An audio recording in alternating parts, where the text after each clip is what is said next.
You walk into the supplement aisle at your local pharmacy or, a grocery store, and suddenly it's like Mm-hmm. you were standing in the middle of Times Square. Oh, yeah, it is completely overwhelming. Right.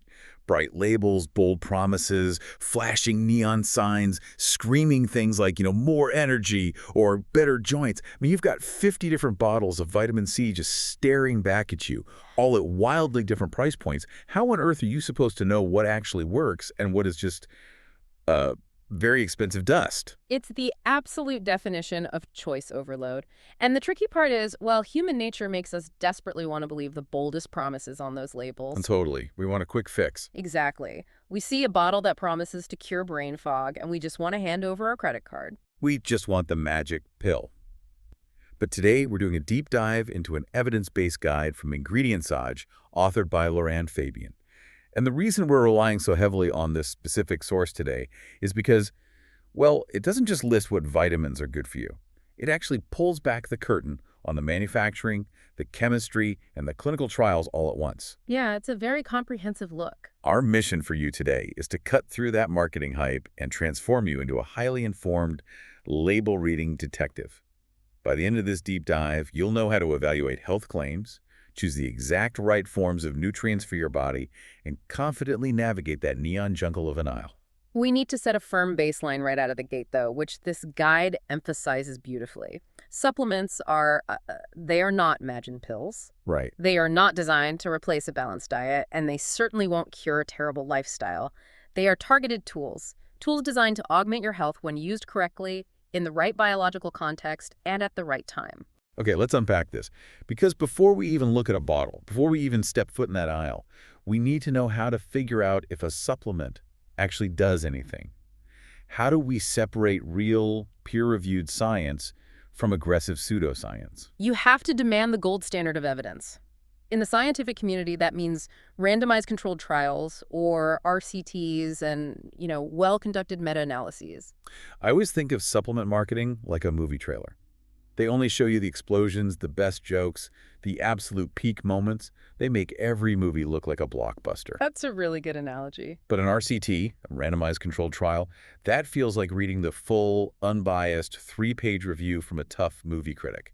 It tells you about the boring parts, the plot holes, the side effects. It gives you the whole picture. Yeah, the marketing gives you the highlight reel, but the clinical evidence gives you the unvarnished reality. But even when you're looking at a study, the guide outlines 3 specific lenses you have to use to evaluate those claims. Okay, what's this first one? First, you have to look at the effect size and relevance. You have to ask, is the reported benefit actually meaningful in the real world? Right, because a study might say, clinically proven to increase energy by 2%. But are you actually going to feel a 2% difference on a Tuesday afternoon?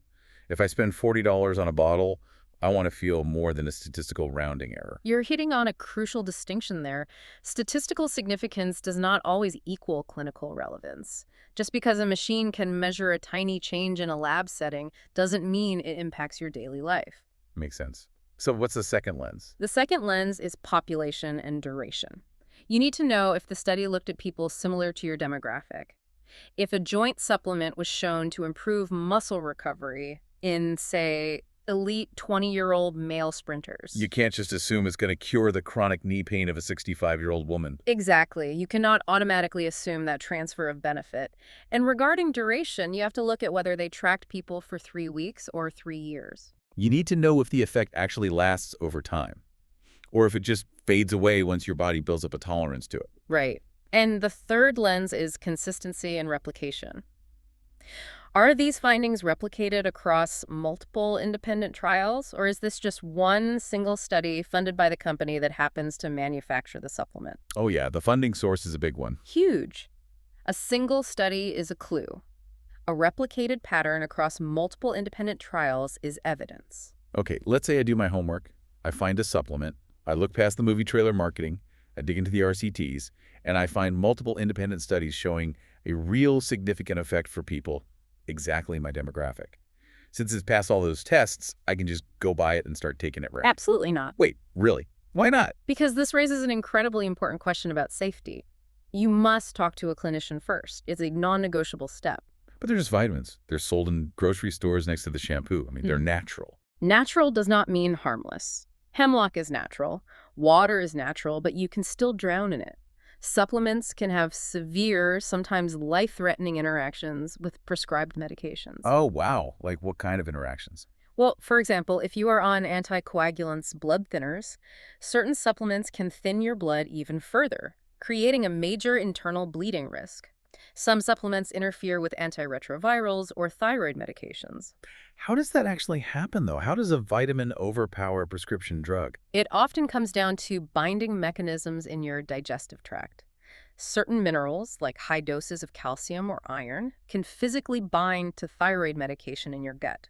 They form a complex that your body literally cannot absorb, meaning your body just flushes the medication away. So it blocks it entirely. Yes. You could be diligently taking your prescription, but the supplement renders it completely inert. Wow. Okay, so you take a supplement to feel better, and it's secretly neutralizing the medication keeping you alive. That is terrifying. What about specific life stages? The source mentions pregnancy. How does the calculus change there? Pregnancy is a time for extreme caution. The guide is uncompromising here. Pregnant individuals should strictly prioritize nutrients with well-established safety and necessity. Like prenatal stuff. Right, things like folic acid, which is crucial for neural tube development, and iodine, kept strictly within recommended doses. So the old mentality of more is better is actually dangerous here. It can be catastrophic. High-dose supplements must be avoided without strict medical supervision. Excessive vitamin A, for instance, in its preformed state, like retinol, can be teratogenic. Teratogenic meaning it causes birth defects. But how? What is the biological mechanism there? What is the vitamin A actually doing to the fetus? It comes down to cellular signaling. Retinoic acid, which comes from vitamin A, acts almost like a hormonal signal that tells embryonic cells where to go and what to become during development. So it's like a GPS system. It's essentially the GPS system for the developing fetus. Yeah. Exactly. If you flood the system with excessive high-dose vitamin A, you scramble that GPS. The cells get confused, which disrupts neural crest cell migration, leading to severe malformations in the heart, skull, and central nervous system. That is wild. And it can also be hepatotoxic, meaning it's highly toxic to the mother's liver. That is exactly why we are doing this deep dive. You cannot just guess with this stuff, and you certainly can't assume natural means safe. So, all right, you've checked the evidence, you've consulted your doctor, and you have the green light. Now you are standing in the store holding a physical bottle. How do you actually read the label? Because honestly, the back of those bottles might as well be written in ancient hieroglyphs. Yeah, it's a maze. You have to start by distinguishing between the serving size and the amount per serving. A label might boast 1,000 milligrams of vitamin C on the flashy front cover, but when you turn it around and read the fine print, the serving size might be 4 huge capsules. Oh, I hate that. So you're not getting 1,000 milligrams in one pill. You have to swallow 4 of them to get the advertised dose. Which completely changes the value proposition of the bottle. You also want to look closely at the percent daily value, and crucially, you need to spot the fillers or carriers. Oh, I have a personal grievance with fillers. A few years ago, I bought this giant, expensive tub of green tea extract powder because a fitness influencer swore by it.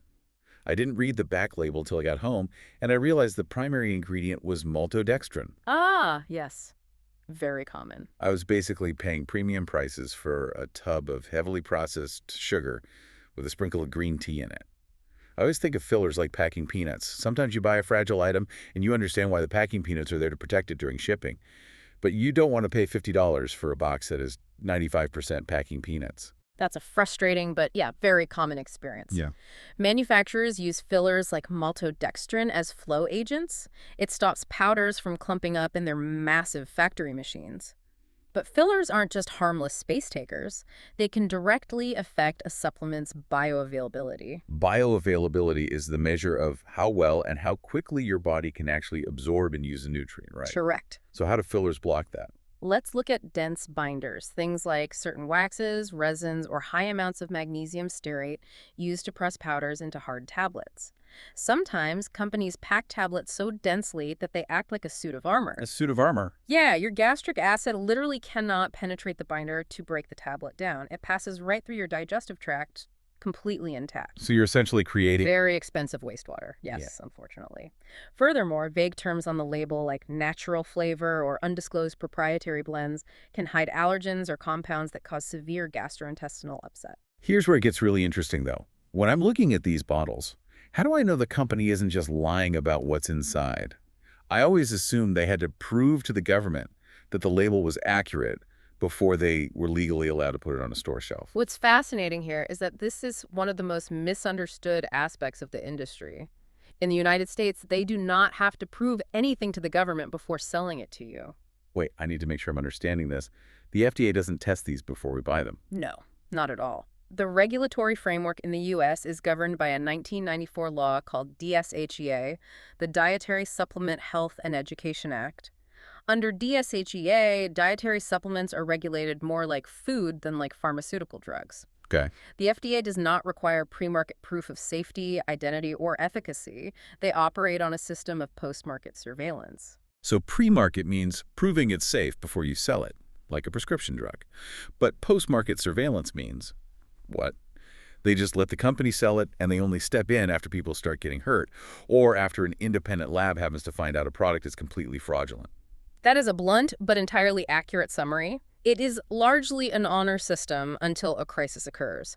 The manufacturer alone is responsible for ensuring their product is safe and that the label is truthful before it goes to market. That changes the game entirely. If the government isn't verifying the bottle before it hits the shelf, the consumer is entirely on their own. How do you protect yourself from snake oil? Since you cannot rely on pre-market government approval, you must rely on independent third-party organizations that audit these companies. You need to look for specific acronyms on the bottle: USP, NSF, or Informed Choice. I've seen those logos, but I always assumed they were just marketing stamps. Are you saying these are private labs doing the regulatory heavy lifting? Yes. They verify 3 critical things: identity, potency, and purity.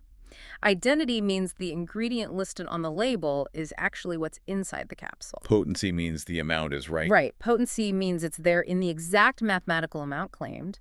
And purity means it's free from harmful hidden contaminants like heavy metals, pesticides, or dangerous microbes. But let me push back on this. If these are private third-party labs, aren't they being paid by the supplement companies to certify them? How is that not a massive conflict of interest? Why should I trust a lab that's getting a check from the company it's supposed to be auditing? It's a healthy skepticism for sure, but organizations like USP and NSF maintain rigorous, globally recognized standards to protect their own credibility. They don't just test one sample the company mails them, they conduct unannounced facility inspections. Oh, so they show up randomly. Exactly. They pull random products directly off store shelves for spot testing. If a company fails, they lose the certification publicly, which destroys consumer trust. The companies pay for the audit because having that seal is the only way to prove to educated consumers that they aren't selling fraudulent products. Okay, so if I don't see USP, NSF, or Informed Choice, I should view that as a major red flag. A glaring red flag. You should also look for clear GMP statements. GMP stands for Good Manufacturing Practice, and always look for visible lot or batch numbers stamped on the packaging. What does the lot number tell me? A lot number means the company tracks its production meticulously from raw material to final bottle. If there's ever a contamination issue, that number is how they issue a targeted recall. It's a huge signal of manufacturer responsibility. I feel like a detective already. Let's apply this label reading framework to real life. Let's talk about 2 of the most common supplements people take: calcium and vitamin D. The source material points out that the form of the ingredient on the label changes absolutely everything about how your body uses it. Let's start with calcium. It's the classic bone health supplement. But the guide mentions there are different types. Yeah. The 2 most common forms you will encounter on a label are calcium carbonate and calcium citrate, and they behave very differently from a biological perspective. Calcium carbonate is highly cost-effective. It's very cheap for companies to produce, but it's essentially an alkaline compound, almost like chalk. Like blackboard chalk. Chemically similar, yes. Yeah. To detach the calcium from the carbonate molecule so your body can absorb it, you need a highly acidic environment in your stomach. Meaning you need lots of hydrochloric acid. So you have to take calcium carbonate with a full meal, right? You can't just swallow it on an empty stomach first thing in the morning. That's the catch. If you take calcium carbonate on an empty stomach, your stomach acid is low and your absorption plummets. You're getting almost nothing from it. Now, contrast that with calcium citrate. Citrate already has an acidic component built into the molecule itself. Oh, that's clever. Right. Therefore, it does not require that same intense level of stomach acid to be broken down. It is much more tolerable and absorbable for individuals who naturally have reduced gastric acidity. Which is incredibly common in older adults who are usually the ones taking calcium in the first place, or anyone taking antacid medications for heartburn. Exactly. So if you're an older adult taking a cheap calcium carbonate supplement on an empty stomach, you might be getting zero benefit. Spending a tiny bit more for calcium citrate circumvents the stomach acid issue and actually delivers the nutrient to your bones. That makes total sense. And there's another biological nuance here. Your body's receptor sites can only absorb so much calcium at one time. The limit is usually around 500 milligrams maximum. Wait, so if your doctor says you need 1,000 milligrams a day, and you just swallow 2 500-milligram pills at the exact same time with breakfast? You're wasting half of it. The receptors are saturated. You have to spread the dose across the day, one in the morning, one in the evening, to maximize uptake and minimize gastrointestinal upset. And ideally, it should be paired with magnesium and vitamin D. Which brings us perfectly to vitamin D, the sunshine vitamin. When I look at labels, I always see D2 and D3. Does the number actually matter? It absolutely matters. The clinical science shows that vitamin D3, also known as cholecalciferol, is significantly more effective at raising and maintaining the serum levels of vitamin D in your blood over the long term compared to D2. Okay, so always look for D3. And the guide mentions doses usually range from 600 to 2,000 IUs daily. But just like the calcium, how you take it is the real secret here. It is the defining factor. Vitamin D3 is a fat-soluble vitamin. As opposed to water-soluble, like vitamin C, where you could just drink it with a glass of water. It dissolves, and your body absorbs it easily. Right. Because D3 is fat-soluble, it literally cannot dissolve in the watery environment of your digestive tract. It requires dietary fats to act as a transportation vehicle to hitch a ride across the intestinal wall and to your bloodstream. How does that vehicle work? When you eat fat, your gallbladder releases bile acids. Think of bile acids like dish soap. They emulsify the dietary fat, breaking it down into tiny microscopic shuttles called micelles. Micelles, okay. Yeah, the vitamin D3 gets trapped inside these shuttles and carried into your system. So you take vitamin D3 on an empty stomach, or with just a glass of water and a piece of dry toast. There is no dietary fat, which means there's no bile release, no little shuttles, and the vitamin just passes right through you. Your absorption will be incredibly poor. You must take it with a fat-containing meal. So take your D3 with some avocado or a couple of eggs or a handful of nuts. That is such a simple, actionable tweak, but it completely dictates whether the supplement works or not. Exactly. We just spent time talking about how dietary fat is a required transportation vehicle to unlock certain vitamins like D3, but that raises a totally different biological challenge when the supplement itself is entirely made of fat. Right. This brings us to the final major hurdle of supplement safety that the guide covers: purity and stability.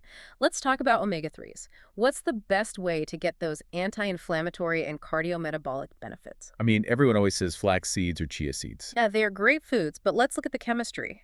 The active compounds your heart and brain actually need are called EPA and DHA. Plant sources like flax and chia contain a precursor called ALA. And ALA isn't as good. The problem is the human body is notoriously bad at converting ALA into EPA and DHA. Why is that? Why can't we just process the plant version? It's an enzymatic bottleneck. Your body uses specific enzymes alongases and desaturases to lengthen the short-chain ALA into the long-chain EPA and DHA. But humans just don't produce enough of these enzymes to do it efficiently. The conversion rate is tiny, often less than 5%. So eating a bowl of chia pudding is healthy, but it's not going to give you the targeted high-dose omega-3 benefits of a direct supplement. For targeted clinical outcomes, direct sources are required. Fish oil is the standard. However, the guide highly recommends algae-based options. They are fantastic, sustainable, plant-based routes to get direct EPA and DHA. After all, where do you think the fish get their omega-3s from in the first place? Oh, from eating the marine algae. Precisely. Cut out the middle fish. I love that. But I have to push back on marine sourcing, especially fish oil. We hear constantly about severe ocean pollution, microplastics, and mercury. Isn't there a huge risk of heavy metal contamination when you're taking highly concentrated oil from fish? Why should we trust that? It is a highly valid concern, and it's exactly why you cannot compromise on quality when it comes to fish-derived products. You can't just buy the cheapest barrel of fish oil. High-quality manufacturers use advanced molecular distillation. What does that do? This process separates the delicate omega-3 fatty acids from environmental toxins, filtering out the heavy metals, PCBs, and dioxins based on their molecular weight. This goes right back to those third-party testing certifications we discussed earlier. You don't just trust the company. You demand independent proof of purity. But even if we assume it's perfectly pure on the day it's bottled, fish oil is still fat. And fat goes rancid when it's exposed to oxygen or heat. Which brings us to the concept of stability testing. If we connect this to the bigger picture, manufacturer responsibility doesn't end the day the product goes into the bottle. A supplement is completely useless if it degrades before you actually take it. Yeah, think about a clear bottle of fish oil sitting on a sunlit shelf in a hot warehouse for 6 months. Exactly. Or a botanical like green tea extract, or especially a live organism like a probiotic. Oh man, probiotics. People pay so much money for those to fix their gut health. And often, they're paying for a graveyard. Probiotics are live bacteria. They require clear labeling of viable, specific strains and the CFU, the colony-forming units. But here's the critical distinction that catches most consumers off guard. Many companies will list the CFU at time of manufacture. Which just means there were 10 billion live bacteria when they put it in the capsule at the climate-controlled factory. But by the time it gets loaded onto a hot truck, sits on a store shelf, and ends up in my bathroom medicine cabinet, they could all be completely dead. Precisely. You want to look for labels that guarantee the CFU at the end of shelf life or at expiration. Consumers and even private label partners working with contract manufacturers must demand robust sourcing data, stability testing, and batch-level quality documents. It's the only way to ensure the fat doesn't go rancid and the live cultures actually stay alive. This has been incredibly eye-opening. We've completely deconstructed the neon jungle of the supplement aisle. We've learned to evaluate health claims by demanding independent randomized controlled trials and looking past the highlight reel of marketing. And we established the absolute necessity of talking to your doctor to avoid dangerous medication interactions. Right, like minerals binding to thyroid meds, especially during critical life stages like pregnancy, where excessive vitamin A can literally scramble fetal development.